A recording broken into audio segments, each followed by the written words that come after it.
Alors moi, je vais essayer de vous présenter une expérimentation de travail avec un chercheur. Alors c'est beaucoup plus qu'une expérimentation, puisque maintenant nous sommes embarqués dans cette aventure depuis 4 ans. Alors quelques petits éléments de contexte qui me semblent essentiels. Donc le Collège Garcia Lorca est un établissement qui aujourd'hui est un établissement REP+, mais qui porte sur son costume toutes les médailles qui existent au sein de l'éducation nationale. Il n'y a absolument rien de péjoratif dans mes propos, mais nous avons été établissement sensible, nous avons été zone d'éducation prioritaire, nous avons été zone violence. Qu'est-ce que j'ai oublié? Je pense que j'en ai oublié quelques-uns. Enfin, nous les avons tous obtenus. Alors, c'est important dans cette expérimentation parce que nécessité a fait loi à un moment donné. Et il a vraiment fallu qu'à l'interne, nous trouvions des solutions pour pouvoir prendre en charge la grande hétérogénéité de cet établissement et toutes les spécificités de violence qui peuvent exister, auxquelles nous sommes confrontés au quotidien. Donc c'est le premier point de cadrage. Le deuxième point, c'est un turnover des équipes. Et dans la notion d'équipe, ça concerne l'équipe enseignante, bien entendu, puisque tous les ans, nous avons une dizaine de jeunes collègues qui arrivent sur l'établissement. Donc je remercie tous les SP qui, cette semaine, m'envoient plein de jeunes collègues que je découvre dans mon bureau, mais aussi un turnover des équipes administratives, 3 chefs d'établissement en moins de 5 ans, des adjoints. J'ai un enseignant qui a 14 ans dans la maison et qui en est à son 8e adjoint, je crois, au 9e adjoint, ce qui rend effectivement excessivement difficile un travail au long cours, hein, puisqu'il faut à chaque fois apprendre à travailler les uns avec les autres. Une grande tradition, alors cela entraîne une très très grande tradition d'aide et de soutien, que ce soit entre pairs, mais aussi avec l'équipe de direction ou avec tous les services de cet établissement. Et puis une aventure humaine. On parlait tout à l'heure, en particulier avec Denis, de cet appel d'offres qui a été fait auprès des chercheurs et de ces chercheurs et de ces équipes qui font des appels dans les deux sens. L'aventure Lorca, c'est une équipe qui rencontre l'UCRIA. Rencontre l'UCRIA parce que Luc vient il y a une dizaine d'années sur le collège, parce qu'il connaît un des chefs d'établissement de l'époque, il rencontre l'équipe et puis peu ou prou ils travaillent ensemble sans que ce soit obligatoirement très très formalisé tout ça, mais en fait il y a un travail qui va être là, qui va être en sous-marin et qui il y a 4 ans va prendre une forme beaucoup plus contractualisée, puisque il y a 4 ans, Luc propose à l'équipe de direction de l'époque et à l'équipe enseignante volontaire de l'époque de s'inscrire dans un LEA, un lieu d'éducation associé, avec bien entendu en partenariat arrière, mais omniprésent, puisque Luc travaille aussi à l'IFE, donc l'IFE de Lyon. Donc cette première année, il y a 4 ans, est une année expérimentale. L'objet de ce travail collaboratif est l'enseignant et le nouveau travail d'un enseignant dans un établissement. Ça donne lieu d'ailleurs à une chaire UNESCO, puisque Luc a une chaire UNESCO au sein de à laquelle je participe régulièrement avec lui, sur l'enseignant du XXIe siècle. Alors, tout ça est bien entendu très lié. Il y a 3 ans, nous décidons de contractualiser, de devenir un véritable LEA, et de travailler. Donc l'objet de ce LEA, c'est vraiment la professionnalisation des enseignants. On est là sur la formation continuée. Nous avons affaire à des jeunes collègues qui nous disent « Non mais moi je suis formé ». Oui, effectivement. Dans l'État, vous êtes formé, vous avez acquis des connaissances disciplinaires, des connaissances transdisciplinaires, vous avez acquis des connaissances pour pouvoir apporter un savoir à des élèves, mais à des élèves lambda. Et ici, nous ne sommes pas dans un établissement lambda. Nous n'avons pas des élèves lambda et nous ne fonctionnons pas comme dans un établissement lambda. Et à partir de là, la problématique qui est posée à ces jeunes enseignants, c'est de leur dire « Vous ne pouvez pas nier, il n'est pas possible de nier que vous arriviez dans un établissement particulier. Que vous le vouliez, que vous ne vouliez pas. Les faits sont là et nous pouvons tout à fait au quotidien vous démontrer qu'effectivement, alors nous sommes, j'ai envie de dire, normaux.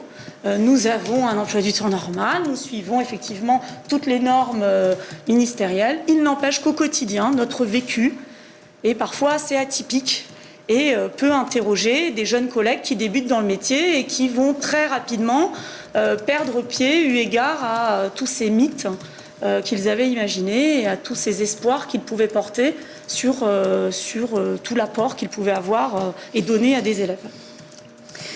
Donc, cette convention avec l'IFE, elle nous permet, bien entendu, d'avoir quelque chose d'officiel. Cette convention, elle s'arc-boute sur le projet d'établissement, puisque cet accueil des nouveaux personnels, qui chez nous s'appelle l'ANPE, je m'excuse d'avance. L'accueil des nouveaux personnels entrants. Bon, c'est le Garcia Lorca, on essaie de mettre un petit peu d'humour dans notre quotidien. Oui, on s'en est amusé, j'avoue. Mais ça nous fait beaucoup rire. Apparemment, ça me fait rire que nous, mais bon, c'est pas très grave. Donc, ça nous permet, donc, ce partenariat et cette contractualisation avec l'IFE est bien entendu inscrite au projet d'établissement. Ça, c'est très important, puisque du coup, ça prend un sens auprès de l'intégralité de la communauté scolaire. S'inscrit dans le projet REP+. Et là, je refais le lien avec la présentation de Denis. Alors, nous n'avons pas participé à l'appel l'offre de l'ESP et d'Alain Potet, qui a une autre casquette chez moi, puisqu'il est hyper référent, Alain, au sein du réseau REP+. Donc, voilà, il y a des hasards qui ne sont pas de véritables hasards. Et effectivement, nous inscrivons aussi ce Léa et ce projet dans le contrat d'objectifs que nous sommes en train de signer de contractualiser avec Madame la rectrice. Tout ça pour dire que ce partenariat, il est absolument nécessaire qu'il soit inscrit, qu'il soit officiel et qu'il apparaisse dans des documents contractuels pour donner aussi tout le poids aux jeunes collègues. Alors, avant de vous expliquer véritablement en quoi consiste ce Léa, je vais commencer par ce moment de l'année. Cette intervention aujourd'hui est particulièrement bien positionnée dans l'année, puisque c'est la semaine où je reçois les nouveaux personnels qui viennent d'être nommés dans mon établissement. Et il s'avère que dans ce Léa, il y a un passage obligé tout petit dans mon bureau, qui est le moment où j'explique, alors comme tout chef d'établissement accueillant un nouveau personnel, arrivant dans un établissement, la seule différence, c'est que moi, je vais expliquer que l'accueil des nouveaux personnels fait partie du projet d'établissement. Je vais écouter, bien entendu, le collègue qui va m'expliquer que lui, il a toujours rêvé d'être en éducation prioritaire et qu'avec la formation qu'il a, il est sûr, parce que c'est quelque chose qui l'intéresse véritablement, que tout va bien se passer. Et c'est le moment où, de façon très très désagréable, moi, je vais gentiment lui expliquer que je vais lui passer le relais à mon équipe. Donc j'ai une équipe, alors on est parti pour les acronymes, de TAPAS, qui sont des tuteurs. Alors, je vais vous expliquer tout ça. Tuteurs accueillant des personnels arrivants. Et j'ai une équipe de macro-tapas, qui sont les 4 personnes qui travaillent véritablement avec Luc tout au long de l'année pour recadrer lorsque nous voyons que nous sommes dans une période creuse, ou pour recadrer lorsque nous estimons que les problématiques de l'établissement sont en train de changer parce qu'il nous arrive des éléments extérieurs, un peu trop de violence, une cohorte de 6e un petit peu moins amicale que les autres années, et il faut que nous redonnions une impulsion un petit peu différente à notre Léa. Et donc là, j'ai une équipe de choc qui va travailler directement avec Luc et qui va redescendre vers les personnels arrivants, qui sont des PAS, des personnels arrivants. Cette histoire de tuteur, elle est importante parce que si on reprend la circulaire sur l'éducation prioritaire, il y a un petit paragraphe qui nous demande, dans les établissements scolaires, de mettre en place un tuteur. Alors, dans ce paragraphe, il est explicité que ce tuteur doit être une oreille bienveillante, bien entendu. On ne va pas reprendre la notion de tuteur telle que on la met en place dans les SP ou sur la première année de formation. Alors, bien loin de moi cette idée. La première fois que j'ai dit le mot tuteur à une enseignante qui arrivait, j'ai cru que mon heure était arrivée. Et donc, depuis, nous utilisons TAPAS. Ça passe mieux, c'est beaucoup plus sympathique. Voilà. Donc, c'est important parce que lorsque je les ai accueillis, je demande à l'équipe d'être présente. Donc, ça veut dire qu'à partir du moment où j'ai eu un appel téléphonique, qu'un collègue me dit « Madame la principale, est-ce que je peux venir tel jour vous rencontrer ?» Je vais toujours faire en sorte pour qu'une partie de mon équipe soit présente. Ils sont dans les murs. Alors, ils sont cachés. Et comme par magie, ils arrivent. Ça s'appelle la magie du SMS. Mais voilà, et à ce moment-là, le jeune collègue part avec l'équipe. Donc il va rencontrer ses pairs disciplinaires, bien entendu, puisque là c'est important, hein, il faut vraiment qu'on reste sur le cœur du métier au niveau disciplinaire. Et il va rencontrer tout un panel de collègues qui vont, avec des mots d'enseignants, lui raconter l'établissement. Et vont lui raconter le parcours que je vais vous présenter. Donc une fois qu'ils m'ont rencontré au mois de juin et qu'ils repartent en se disant « je ne suis pas sûre de revenir au mois de septembre », ça nous est arrivé hier avec Alain Potet, un jeune collègue que je reçois à 14h, et qui, moi j'ai l'impression que tout va bien, et je le croise à 16h avec Alain Poté, j'entends bien qu'il dit inquiet, j'entends les mots inquiet, j'avais pas prévu, et 2 autres 3 petits mots comme alors je lui dis il y a un souci, vous avez besoin de quelque chose, ah mais vous parlez vrai ici. Ah oui, excusez-nous, mais tout à l'heure vous m'avez dit que vous ne vouliez pas être pris pour un bisounours. Bah voilà, la réalité vient d'arriver. Donc voilà. Donc cette première rencontre, elle est importante parce qu'il va leur rester 2 mois pour digérer ces informations-là. Et quand je parle de digestion, c'est vraiment ça.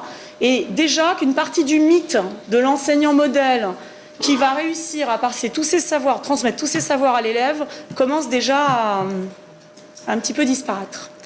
Donc ils vont être invités dès la pré-rentrée, d'abord à un café où le chef d'établissement n'est pas présent, où Luc est souvent présent, où on va leur présenter l'intégralité du dispositif, on va leur présenter l'établissement. Les enseignants ont rédigé un livret d'accueil. La première page de couverture, c'est Maître Yoda. Et ils vont comme ça commencer l'arrivée à Garcia Lorca. On va leur expliquer que dans le cadre de la pondération, de la pré-rentrée jusqu'au mois d'octobre, à peu près jusqu'aux vacances de novembre, ils vont avoir l'obligation de participer à des temps de rencontre. Donc dans ces temps de rencontre, nous avons tous nos arrivants. Alors dans la notion d'arrivant, nous pouvons avoir des jeunes collègues qui sont berceau 9h ou berceau 18h, puisque j'ai encore la chance, Madame la rectrice a la bienveillance de me laisser des berceaux, ce qui est très intéressant pour l'établissement et je pense pour les collègues aussi. On est un des rares établissements REP+, à avoir encore cette possibilité et c'est vraiment une chance pour nous. Nous recevons énormément de néo-titulaires, qu'ils soient titulaires du poste ou qu'ils soient TZR et bien entendu un panel de contractuels dans toutes les disciplines qui se croisent tout au long de l'année. Et qui vont pouvoir d'ailleurs, petite parenthèse, intégrer le dispositif à tout moment de l'année, puisque les contractuels, lorsqu'ils arrivent, quel que soit le moment de l'année, nous les invitons, enfin nous les forçons. Vous comprendrez bien que la notion d'invitation chez nous est une notion un peu... nous les incitons fortement à intégrer le parcours. Donc jusqu'aux vacances de la Toussaint, ils vont assister à des réunions. Alors des réunions sur, ça peut être l'entrée en classe, ça peut être la mise au travail, ça peut être, qu'est-ce qu'ils m'ont fait cette année, ça peut être la mafia anti-travail, ça peut être tout juste comment je place ma voix et à quel moment j'interviens, ça peut être plein de thèmes. Donc ce sont, alors notre source et sont les vidéos qui ont été tournées depuis quelques années, soit par Luc à l'extérieur, soit par les équipes elles-mêmes au cours de ces 4 dernières années. Et entre pairs, alors moi je n'assiste jamais à ces réunions et je ne vois jamais les vidéos, sauf lorsque je présente dans un colloque avec mon équipe, mais c'est les seules fois où j'ai accès aux vidéos, ça c'est un principe de base. Et entre eux, ils vont à partir de leur propre expérience pouvoir faire une analyse et non pas repartir avec une boîte à outils, parce que nous leur expliquons bien que des outils, nous n'en avons, enfin des outils types, nous n'en avons pas. Par contre, partir avec des possibles et puis des impossibles aussi, ce qui va leur permettre, eux, de continuer à construire. Sur cette même période, on les invite à choisir, donc non pas un tuteur, mais un tapas, c'est-à-dire quelqu'un avec qui ils vont travailler pendant toute l'année sur des thèmes choisis. Et nous allons les inviter aussi pendant cette période à faire de l'observation dans les classes. Donc les classes sont ouvertes. Je veux aller voir un cours de maths parce que je suis prof de maths. Je m'inscris sur la grande feuille en salle des profs parce que je sais qu'à telle heure un collègue peut me recevoir. Mais je peux aussi aller observer un cours d'EPS. Parce que les pratiques pédagogiques en EPS peuvent m'intéresser aussi parce que je ne vais pas être sur l'enseignement de ma discipline mais sur la prise en charge de la classe à l'extérieur de la classe. Et nous les incitons véritablement à assister à un maximum de cours. Et de même, les anciens vont venir assister à leurs cours. Alors tout ça se fait bien entendu avec l'autorisation des uns et des autres. Mais nous sommes très vigilants et nous nous auto-alertons, l'équipe et moi-même, lorsque nous notons qu'un collègue est un petit peu en difficulté. Comme par hasard, l'équipe va à nouveau aller le solliciter pour aller le chercher et lui permettre de créer ce lien. À partir des vacances de la Toussaint, on passe véritablement dans la partie non obligatoire du Léa et de ce parcours. Jusqu'à présent, nous avons à peu près 80% des enseignants concernés qui demandent à rester dans le dispositif. Les 20% qui restent sont soit des contractuels qui vraiment sont là pour un an ou sont là sur des petites quotités horaires et donc l'investissement est différent. Et nous avons eu en 3 ans un réfractaire total qui nous a expliqué plein de choses sur le fait qu'il connaissait son métier. Je lui souhaite beaucoup de réussite. Je suis un peu dubitative et l'équipe aussi, mais pour dire que les collègues peu ou prou finissent par s'apercevoir qu'effectivement on n'est pas du tout dans le jugement, mais par contre ce qu'on cherche c'est la réussite de l'élève à travers la réussite de l'enseignant et une professionnalisation de l'enseignant. Donc vont se multiplier les vidéos en autoconfrontation, en confrontation par des pairs.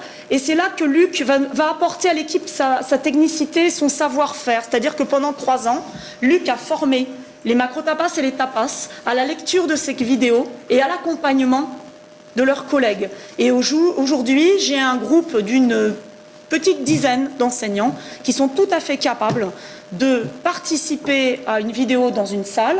Donc nous avons progressé là-dessus. Dans un premier temps, on filmait toute l'heure. Et maintenant, ils rentrent dans la salle en disant « Bon, je veux que tu filmes l'entrée en classe. Je veux que tu filmes la mise au travail en autonomie après avoir fait une séance dans des moments un peu plus de séance plénière. » Et ils vont comme ça prendre des focales pendant leur heure et faire des micro-captations de quelques minutes sur des thématiques et vont par derrière s'auto-confronter pour ensemble analyser leurs pratiques et essayer d'avancer un maximum et de progresser un maximum. Donc tout ça va se dérouler tout au long de l'année. Il y a bien entendu des débriefings. Donc ces débriefings, quand Luc est présent, on essaie d'optimiser la présence de Luc et des chercheurs qui parfois l'accompagnent. Et là, ce sont souvent des chercheurs de l'international. Ce qui nous permet d'avoir un autre regard. Il y a une quinzaine de jours, on avait des chercheuses canadiennes dans les murs. C'était assez drôle parce qu'elles ont trouvé mes élèves extrêmement sages et très polis. Et j'avoue que j'ai fait répéter 2 fois quand même. Et apparemment, ce qui se passait n'avait pas l'air de surprendre qui que ce soit. Bon, moi j'en étais ravie, hein. Ça voulait dire qu'au moins ils avaient été polis dans la journée avec 2 individus, ce qui était plutôt pas mal. Mais c'est vrai que ça nous apporte ce regard extérieur et ça nous permet aussi, la présence du chercheur nous permet aussi de relancer la machine. Lorsqu'il y a des périodes de l'année qui sont des périodes un petit peu moins propices, parce que nous sommes fatigués, parce que les équipes ont vécu des moments difficiles. Alors les moments difficiles, ça peut être les événements internationaux qui ont eu lieu cette année, mais chez nous c'est souvent des événements locaux. On a eu un mois de mai extrêmement complexe avec des guerres de cité et c'est vrai que c'était compliqué de remettre les gens dans une dynamique de travail lorsque au quotidien il faut qu'ils gèrent des classes qui sont excessivement tumultueuses.